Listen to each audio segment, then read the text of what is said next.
Hello everyone. So I just wanted to do an unboxing of the first box of records that was sent from Sheffield, England. My brother, when he sold my parents' house, found 400 LPs of mine in the loft space, so I had them shipped over. And I've got 9 boxes to open, and I just wanted to document this first one just to see what we've got. These have not been seen or touched, well, my brother saw them, but they've not been seen or touched by me since 1991 when I left England and started my travels. So I've got my blade. I'm just going to open the first one and see what we've got in here. I bought all these records in the 70s and 80s when I was living in Sheffield, and then I moved to London and I carried on. Customs forms to make sure they got cleared from customs.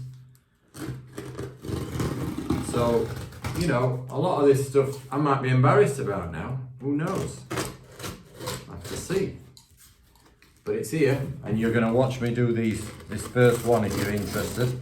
If you're not, just switch it off. Go and do something else.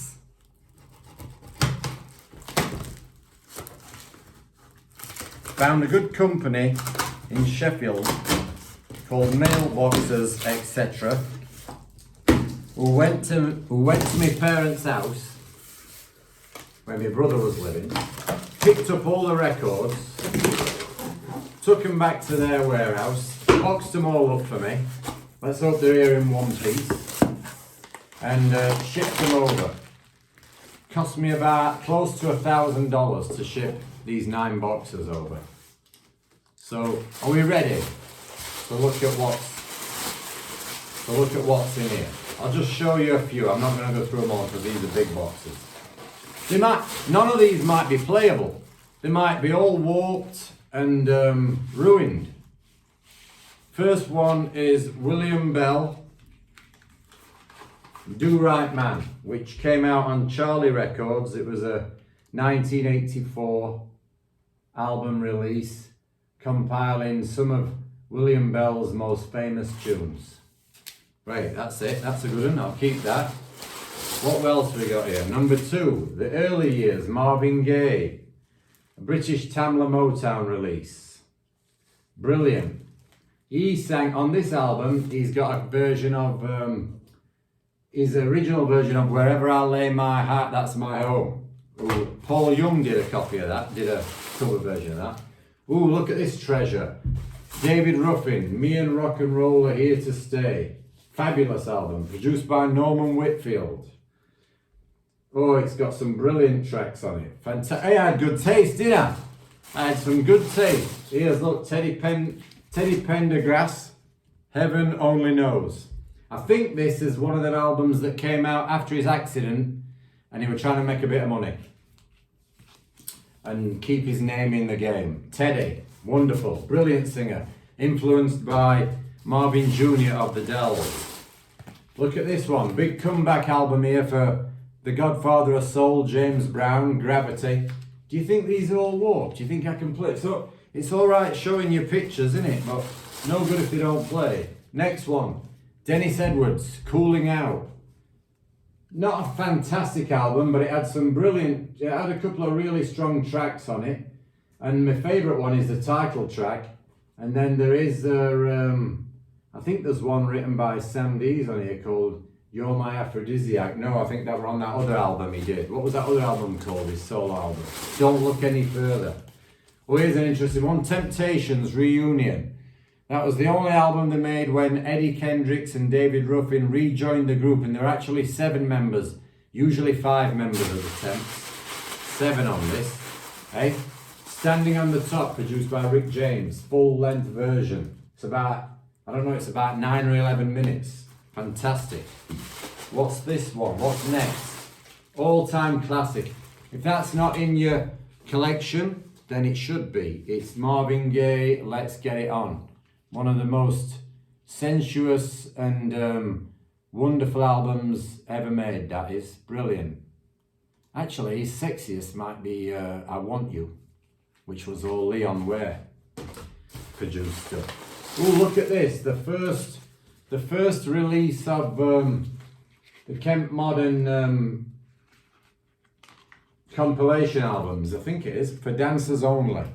That looks like it's bent a bit. Oh, let's have a look at this vinyl. I might be chucking these all away. What am I going to do if I chuck them away? Let's have a look. It looks a bit bowed actually. Look at that.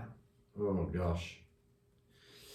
Oh well, we'll see, won't we? We'll see if that Technics turntable can handle it. If anything can handle it, a bit of warping, it's a Technics turntable, isn't it? I don't work for them, by the way. Another Kent compilation, Pure Soul. Some brilliant tracks on it. I remember this one really well. This was on my turntable a lot, this. It had some great tracks on it. Garland Green's on it. The Saints, Mirror Mirror on the Wall by the Saints. Oh, what a deep soul record. Two male lead voices trading off gospel style. Oh, now then, look at this. Remember this? These electro compilations. I was right into electro funk in the early 80s when it first came out. And this has got some, I probably won't be able to listen to this now, but at the time, in the clubs, when I was a slave to the groove, that was the business. All them tracks were hard to get. You had to get them on import 12 inches, which in England, they played at 33 instead of 45. Ah, this is an interesting one. These are from the Bahamas. They're a band called T Connection. Very funky. Brilliant album. Again, I hope this plays because I wouldn't mind hearing that again.